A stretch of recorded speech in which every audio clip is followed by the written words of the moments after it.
Imagine standing face to face with Tyrannosaurus rex, the animal long crowned as the ultimate predator. Now imagine something larger stepping out of the shadows, longer than a school bus, heavier than a full-grown African elephant, and built for a kind of violence T-Rex was never designed to survive. This was Spinosaurus. It did not rule dry land the way Tyrannosaurs did. It ruled borders, the unstable edges between river and forest, water and flesh. At over 50 feet long, with a skull stretched like a crocodile's and packed with conical teeth, Spinosaurus was not built to crush. It was built to seize and not let go. Its sail-backed spine rose more than 5 feet above its body, a biological flag visible from across murky water. This was not decoration. It was a warning. Spinosaurus lived in a world where the ground could vanish beneath your feet without notice, where rivers were killing fields, and survival favored those who could hunt in 2 worlds at once. Compared to this, T-Rex was a specialist. Spinosaurus was something worse. It was a predator you could not escape by running, because the water was never empty. Spinosaurus did not chase across open plains. It waited. Its world was stitched together by slow, brown rivers that hid depth, movement, and intent. Fossils show dense limb bones, heavier than those of any other known theropod. This was not an animal afraid of sinking. Its tail, tall and flattened like a paddle, suggests power where land predators lose control. In water, speed mattered less than inevitability. A fish thrashing at the surface was not prey. It was a signal. Spinosaurus could close distance silently, its long jaws snapping sideways, not downward. Limbs, lungs, balance, everything about it blurred the line between reptile and river. This flexibility came at a cost. On land, it was unstable, awkward, exposed. But retreating to water was not weakness. It was strategy. And nothing in that ecosystem could follow without paying in blood. Spinosaurus did not exist alone in its ecosystem. It shared the landscape with predators that would have dominated any other time. Massive crocodilians longer than pickup trucks slid through the same rivers. Giant theropods stalked the forest edges, armed with slicing teeth and speed. This was not a balanced world. It was overcrowded. Every shoreline was contested territory. Bite marks on fossil bones suggest violent encounters, not ritual, not warning. When Spinosaurus came ashore, it did not come to rule. It came to take. And when larger, faster land predators approached, it did not stand its ground. It slipped back into the water, where size and speed were rewritten. This constant pressure shaped everything it was. Not elegance, not dominance, adaptation under threat. In this world, survival was not about being the strongest predator. It was about being the one no one could corner. What we know about Spinosaurus is incomplete by accident, not by neglect. The first skeleton was destroyed by bombs during World War II. What followed were decades of fragments, arguments, and revisions. Limbs too short, a body too long, a posture that seemed wrong no matter how it was assembled. Spinosaurus refused to stay still, even as a fossil. Each new discovery made the animal less familiar, not more. A predator that might have walked on all fours, or one that spent most of its life partially submerged. Its center of gravity does not favor land dominance. Its bones suggest buoyancy was managed, not feared. This uncertainty is not a flaw in science. It is the final insult Spinosaurus leaves behind. Even extinct, it resists being understood. And that resistance matters, because it reminds us that dominance is not always obvious. Sometimes it hides where certainty cannot follow. Spinosaurus vanished without spectacle. No singular catastrophe marks its end. The rivers changed. Wetlands shrank, fragmented, dried, and rewrote the rules of survival. A predator dependent on edges lost its edges. Specialization, once its advantage, became a liability. Fish populations shifted. Competitors adapted faster. There was no final battle, no dramatic collapse, just absence accumulating over time. Today, Spinosaurus exists only as negative space in the fossil record, a silhouette defined by what is missing. Tyrannosaurus rex became a symbol of dominance. Spinosaurus became a warning, not about size, not about strength, but about how fragile power can be when the world changes underneath it. The most terrifying predators are not the ones that roar the loudest. They are the ones that vanish when the environment stops cooperating and leave nothing behind but questions. It is tempting to compare Spinosaurus and Tyrannosaurus rex as rivals, as if one would have won in a fight staged on neutral ground. But that question misunderstands the danger. T-Rex was terrifying because it dominated a single world completely. Spinosaurus was terrifying because it made worlds overlap. It erased the safety of transition zones, the moment where land animals hesitated at the water's edge, the place where escape once existed. In Spinosaurus time, that hesitation could be fatal. Its presence meant the river was never just a river. It was a corridor for death moving silently upstream. This kind of predator does not announce itself. It waits for assumptions, and then it breaks them. That is why Spinosaurus unsettles us more than T-Rex ever could. Not because it was stronger, but because it existed where certainty failed. In a world already hostile, it removed the last safe direction. Forward or back, land or water, the result was the same. There was nowhere the threat did not reach.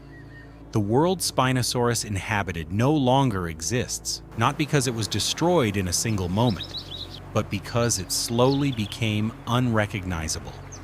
Rivers narrowed, climates dried, and the edges it depended on dissolved. Spinosaurus did not adapt fast enough. Few creatures ever do when the rules change quietly. Its extinction left no monument, only scattered bones, pulled apart by time and chance. To us, it survives as an argument, a shape that refuses to settle into certainty. That discomfort is appropriate, because Spinosaurus was never meant to feel resolved. It represents a kind of power that only works under precise conditions and collapses the moment those conditions shift.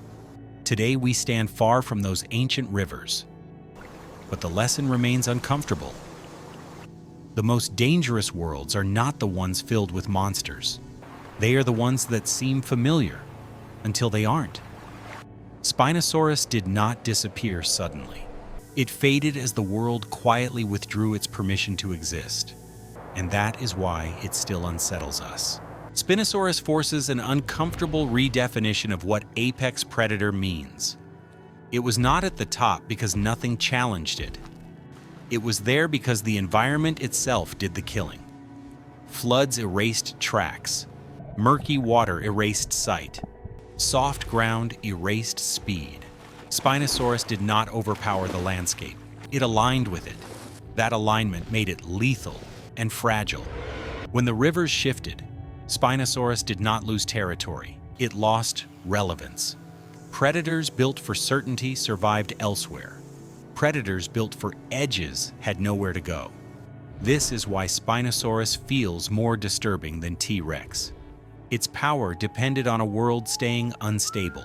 Stability was its enemy, and stability always arrives eventually, long after the predator is gone, leaving behind a fossil record shaped by absence and a warning written in bone fragments and silence. There is a reason Spinosaurus feels unfinished in our imagination. We are used to predators that make sense. Teeth designed to crush, legs built to run, bodies optimized for a single kind of violence. Spinosaurus breaks that pattern. Its proportions feel wrong because the world it belonged to was wrong by modern standards. A world where land was temporary, where stability was a brief phase between floods. In such a place, adaptability was more dangerous than strength. Spinosaurus was not designed to dominate forever. It was designed to exist precisely when conditions were worst. That makes it alien to us. We live in a world engineered for predictability. Spinosaurus thrived where prediction failed. And when that failure ended, so did it. What remains is not clarity, but unease. A predator that only makes sense in a broken world and disappears the moment that world begins to heal. Spinosaurus is unsettling because it does not fit the stories we like to tell about dominance. It was not a symbol of control, it was a symptom of instability. Where ecosystems fractured, it flourished. Where order returned, it vanished. This makes it harder to celebrate, harder to place on banners, toys, and myths. Tyrannosaurus rex became a legend because its world rewarded brute certainty. Spinosaurus belonged to a world that punished certainty. Its disappearance was not a tragedy in the dramatic sense. It was a correction, a reminder that some forms of power only exist briefly, and that environments decide which predators deserve to exist. Today, Spinosaurus survives as a challenge rather than an answer, a fossil that resists neat conclusions, a predator that refuses to be ranked cleanly against others. In that refusal, it becomes more disturbing than T-Rex, not because it was stronger or smarter, but because it reveals how thin the line between dominance and irrelevance truly is. A line written not in teeth or muscle, but in water levels, climate shifts, and time. When we reconstruct Spinosaurus, we are not just rebuilding an animal, we are reconstructing a world that no longer cooperates with modern logic. A world where rivers decided who lived and who was erased. Where predators did not sit at the top of a hierarchy. They floated within systems that could turn hostile without warning. Spinosaurus was not feared because it was everywhere. It was feared because it appeared where safety was assumed. That kind of danger is harder to see, harder to prepare for, and far more effective. The fossil record does not preserve fear. It preserves bones, gaps, distortions. Yet through those gaps, a pattern emerges. Spinosaurus thrived when predictability failed, and vanished when the world stabilized enough to exclude it. That is not a story of supremacy. It is a story of alignment between anatomy and chaos, between predator and environment.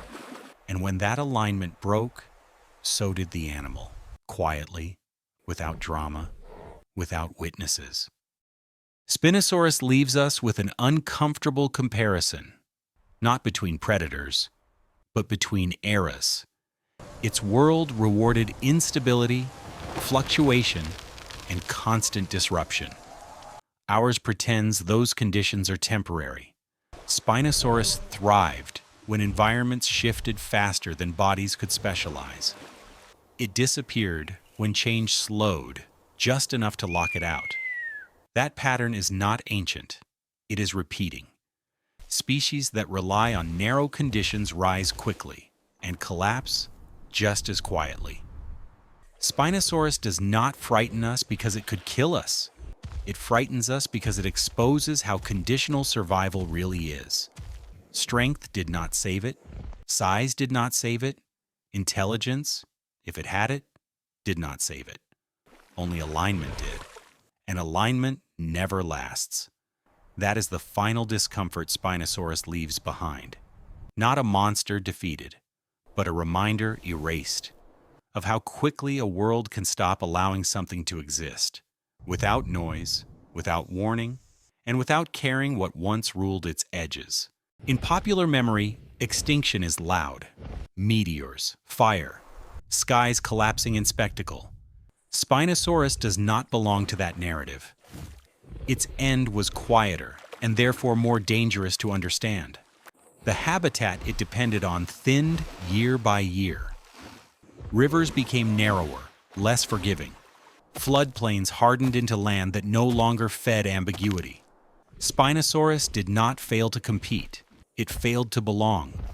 A predator adapted to thresholds cannot survive when thresholds disappear. In that sense, its extinction was not selective. It was administrative. The environment quietly withdrew access. No chase, no resistance. Just a narrowing of possibility. This is harder to fear than catastrophe, and far easier to repeat. Spinosaurus did not lose a battle. It lost permission. And when that happens, even the largest predators leave quietly. Spinosaurus does not haunt us like a monster from a nightmare. It haunts us like a mistake we do not notice until it is too late. There was no moment when the world clearly turned against it. Only gradual shifts that seemed harmless in isolation. Less water here, firmer ground there. Small changes that accumulated into exclusion. Spinosaurus could hunt. It could survive. It simply no longer fit. This is the kind of extinction that leaves no scar on the planet. No dramatic boundary in the rock record. Just absence spreading outward from the margins. That absence is easy to ignore, until it is everywhere. Spinosaurus reminds us that dominance is not taken, it is granted, and grants can be revoked without ceremony, long after the predator has done everything right. In that way, Spinosaurus is more terrifying than T-Rex, not because of how it killed, but because of how completely it was erased, without resistance, without recognition, and without the world ever admitting what it took away. Spinosaurus is not frightening because it failed. It is frightening because it succeeded perfectly, until the conditions changed. Every part of its body made sense in its time. Every adaptation was precise, efficient, and lethal. And every one of them became irrelevant together. That is the quiet cruelty of evolution. It does not punish mistakes, it removes permissions.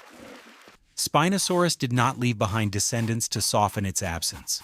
No legacy of dominance, no continuation of its form, only fragments, debated silhouettes, and uncertainty. In contrast, Tyrannosaurus rex feels resolved. A predator we think we understand. Spinosaurus denies us that comfort. It exists as a reminder that survival is conditional, temporary, and revocable. The world once allowed it to exist. Then it did not. No villain, no hero, just a system moving on. That is why Spinosaurus is more terrifying than T-Rex. Not because it hunted better, but because it proves how easily even perfection can be erased, and how little the world notices when it happens.